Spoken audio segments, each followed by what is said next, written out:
Alors, est-ce que Volvo va prendre la décision de mettre son EX30 en Europe plutôt que prévu, c'est-à-dire de construire, de le fabriquer là-bas en Europe?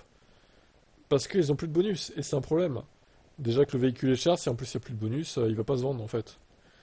Le Volvo EX30 a fait un excellent démarrage. Au cours du premier trimestre 2024, 14 500 unités du petit SUV se sont écoulées. C'est plus que le C40, 6 000, et bien aussi bien que le X40, 17 400. Mais il y a un mais. Assemblé en Chine, le X30 pourrait être rapatrié en Europe plus vite que prévu. Volvo cherche un moyen d'éviter les droits de douane sur les voitures électriques fabriquées en Chine.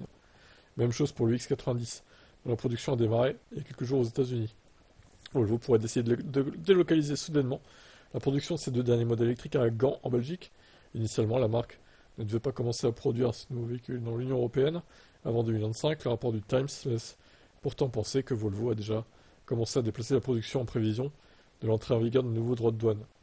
Si l'enquête de la Commission européenne vise avant tout le constructeur chinois, Volvo est en réalité une des marques les plus exposées à ce jour. Les Chinois font, pour le moment, assez peu de volume en Europe. Mais ce n'est pas le cas de Volvo.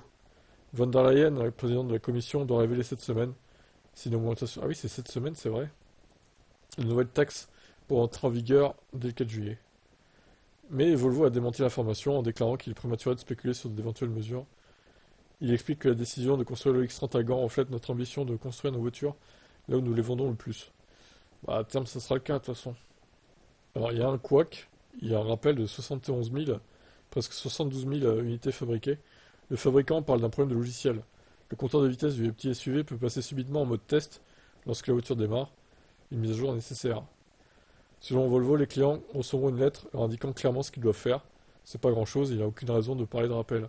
C'est en revanche la deuxième fois depuis janvier qu'un problème affecte ce véhicule. Alors, est-ce qu'il y a une mise à jour à distance sur ce véhicule? Visiblement non. Il faut peut-être aller en concession du coup pour régler le problème.